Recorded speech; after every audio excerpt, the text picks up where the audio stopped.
नमस्कार। आज हम डिस्कस करेंगे एक बहुत ही आम परेशानी जो हम अपने आसपास बहुत ही ज़्यादा देखते हैं और यह है एलर्जी की बीमारी। हम अक्सर ही अपने आसपास किसी न किसी को ये कहते हुए सुनते हैं कि मुझे इस चीज़ से एलर्जी है, मुझे ये सूट नहीं होता, मुझे डस्ट से एलर्जी है, फूलों से एलर्जी है, मुझे कैट या डॉग से एलर्जी होती है, या मेरे बच्चे जब आउटडोर्स पार्क में जाते हैं तो उन्हें मॉस्किटो बाइट या किसी इंसेक्ट बाइट से एलर्जी हो जाती है। और हम खुद भी अपनी लाइफ में कभी ना कभी यह ज़रूर एक्सपीरियंस करते हैं कि हमें कोई एक पर्टिकुलर चीज़ सूट नहीं हो रही है और हम सोचते हैं कि हमें इस चीज़ से एलर्जी है। तो यह जानना बहुत ज़रूरी है कि एक्चुअल में हमें एलर्जी किस चीज़ से है और एलर्जी का सही इलाज क्या है। यह कैसे पता लगाएं कि किस पर्टिकुलर चीज़ से आपकी बॉडी को प्रॉब्लम होती है और उसको किस तरीके से सही इलाज उसका होना चाहिए। क्योंकि मैक्सिमम लोग हमारे देश में इस बीमारी को बहुत ही कैजुअली लेते हैं। किसी भी तरह की एलर्जी हो उसको सफ़र करते रहते हैं और जब परेशानी बहुत ज़्यादा बढ़ जाती है तब इसकी ट्रीटमेंट के लिए एफर्ट करते हैं। तब भी या तो आयुर्वेदिक नुस्खे अपनाना शुरू कर देते हैं या फिर किसी केमिस्ट शॉप से जाके कोई जनरल सी ऑइंटमेंट्स या मेडिसिन ला के लेना शुरू कर देते हैं। और धीरे धीरे इग्नोर करने की वजह से कई बार समय के साथ इस बीमारी की सीवियरिटी इतनी बढ़ जाती है कि इसके बहुत ही कॉम्प्लिकेटेड रूप सामने आते हैं जो हम सोच भी नहीं पाते।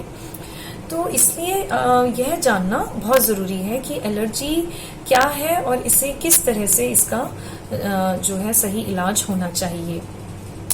एलर्जी एक्चुअली आपके इम्यून सिस्टम की एक ओवर रिएक्टिवनेस है, एक हाइपर सेंसिटिविटी है जो कि एक किसी पर्टिकुलर प्रोटीन पार्टिकल के लिए ही होती है। मोस्टली प्रोटीन पार्टिकल्स ही होते हैं और ये जब भी आप उस पर्टिकुलर प्रोटीन पार्टिकल के कांटेक्ट में आएंगे आपकी बॉडी उसको ओवर रिएक्ट करेगी और आप उसके सिम्टम्स सफ़र करते हैं। यह कई बार फर्स्ट एक्सपोजर या कांटेक्ट से नहीं होता है, मोस्टली उस पार्टिकल के रिपीटेड कांटेक्ट में आने से होता है। अब यह क्यों होता है, इसके पीछे रीजन होता है आपका जेनेटिक मेकअप। आपके बॉडी का जीन का स्ट्रक्चर कुछ ऐसा है जो उस पर्टिकुलर प्रोटीन के लिए ओवर रिएक्ट करता है। किसी भी और चीज के लिए आपका सिस्टम उस तरह से रिएक्ट नहीं करता है।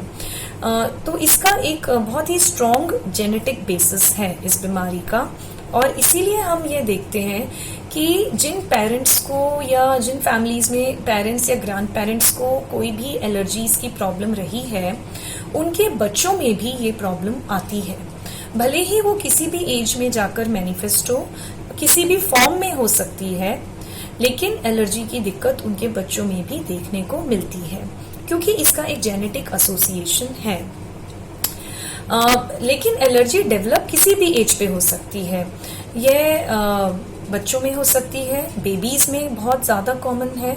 ज़्यादातर छोटे बच्चों में स्किन एलर्जी बहुत कॉमन है क्योंकि इनकी स्किन बहुत सेंसिटिव होती है और आगे चल के मेडिकल रिसर्चेस में यह भी देखा गया है कि जिन बेबीज को स्किन एलर्जी ज़्यादा की प्रॉब्लम है उनको आगे चल के जब वो 3-4 साल की उम्र में पहुंचते हैं उन्हें नोज की एलर्जी, फ्रीक्वेंट कोल्ड होना, मौसम चेंज के साथ में सर्दी पकड़ना, हमेशा खांसी बने रहना, कफ, कोल्ड, नेजल एलर्जी और लंग्स की एलर्जी ये बहुत कॉमनली होती है। और जब यही बच्चे आगे एडल्टहुड में जाते हैं तब इन्हें अस्थमा की प्रॉब्लम, दमे की बीमारी भी होने का रिस्क बहुत ज्यादा होता है। तो यह बहुत ज़्यादा ज़रूरी है कि इस एलर्जी की बीमारी का बच्चों में ही डायग्नोसिस हो जाए और उसे सही से टाइमली ट्रीट किया जाए ताकि ये आगे चल के इन बच्चों में जो अस्थमा और एक्जिमा जैसे कॉम्प्लिकेशंस हो सकते हैं हम उसको बचा सकते हैं। तो यह इसलिए बहुत ज़रूरी है। एलर्जी के जो सिम्टम्स होते हैं ये किसी भी फॉर्म में आ सकते हैं बॉडी में। कईयों को सिर्फ स्किन ड्राइनेस या स्किन में सिर्फ इचिंग होती है, तो यह भी एक एलर्जी। जरूरी नहीं है कि बड़े बड़े दाने हो, रैशेज हो, लेकिन सिर्फ एक ड्राई स्किन होना, सिर्फ एक इची स्किन होना भी एक एलर्जी की ही निशानी है। नोज की एलर्जी होती है जिसमें बहुत ज्यादा नाक बहना, बहुत ज्यादा छींके आना, सिर्फ कई बार छींके आना ही लगातार एक एलर्जी की निशानी है। कफ होना, खांसी होना, ब्रीदिंग प्रॉब्लम जैसे कि अस्थमा में होता है, या जब आप किसी फूड पार्टिकल से अगर आपको एलर्जी है जिसमें कि दूध, गेहूं और एग, पीनट्स, ड्राई फ्रूट्स किसी भी तरह के हो सकते हैं, फिश, इन सब से तो बहुत नोन है, एलर्जी काफी कॉमन है, कई लोगों में देखी गई है। तो किसी भी इन सब फ्रूट पार्टिकल्स को लेने से भी जो एलर्जी के लक्षण हैं वो ज्यादातर डायरिया के फॉर्म में या कॉन्स्टिपेशन के फॉर्म में इस तरह से आते हैं। तो लक्षण कई तरह से हो सकते हैं और हर इंडिविजुअल में अलग अलग फॉर्म में आते हैं, और किसी भी एज में आपको एलर्जी स्टार्ट हो सकती है। ये जरूरी नहीं है कि बच्चों में बहुत कॉमन है, childhood allergies are very common, क्योंकि बच्चों का इम्यून सिस्टम इमेच्योर होता है इसलिए। लेकिन एलर्जी किसी भी एज पे डेवलप हो सकती है, इसका कोई पर्टिकुलर एज नहीं है। और लेकिन अगर हम चाइल्डहुड एलर्जीज को टाइमली डायग्नोज और ट्रीट करते हैं, so that is the best approach. Allergies के जो सिम्टम्स होते हैं ये माइल्ड हो सकते हैं, जिसमें कि बहुत ही हल्के फुल्के लक्षण आते हैं जो आप बियर कर लेते हैं easily and you don't take any medicine for it, या कई बार इतने ज्यादा सीवियर भी होते हैं कि आपकी डे टू डे लाइफ को अफेक्ट करते हैं। स्पेशली बच्चों में कई बार बच्चे अपनी प्रॉब्लम्स उतना एक्सप्रेस नहीं कर पाते, और उनके जो एलर्जी के सिम्टम्स होते हैं, जो एलर्जी के अंदर जो रिएक्शन जो बॉडी में चल रही है वो इतनी ज्यादा होती है कि उनकी ग्रोथ अफेक्ट होने लगती है।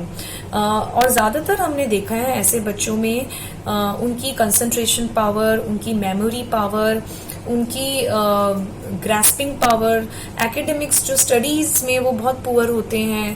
पेरेंट्स को एक कंप्लेंट होती है कि कहीं फोकस ही नहीं कर पाते हैं और बहुत ही चिड़चिड़े हो जाते हैं, बिहेवियरल प्रॉब्लम्स शुरू हो जाती हैं।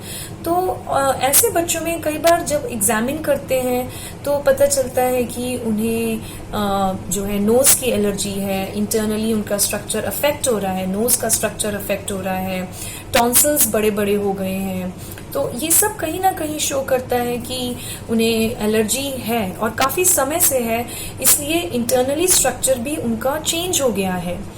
तो बच्चों में इसलिए पेरेंट्स को बहुत ज्यादा अलर्ट रहने की का ध्यान देना चाहिए, क्योंकि अगर बच्चों में एलर्जी बहुत समय तक अनडिटेक्टेड और अनट्रीटेड रह जाए तो उसके काफी कॉम्प्लिकेशंस होते हैं, और उनकी इससे फिजिकल ग्रोथ अफेक्ट होती है, उनकी मेंटल ग्रोथ अफेक्ट होती है, इवन साइकोलॉजिकल ग्रोथ अफेक्ट होती है।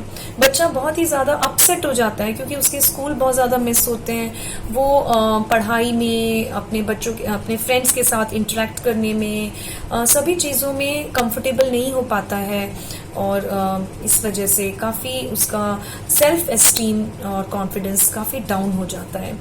तो इसलिए इसका जो है टाइमली डिटेक्ट करना, और जैसे ही पेरेंट्स को डाउट होता है कि उनका बच्चा किसी भी इस तरह की सिम्टम से सफर कर रहा है, they should go to their paediatrician and they should go for the necessary investigations and workup.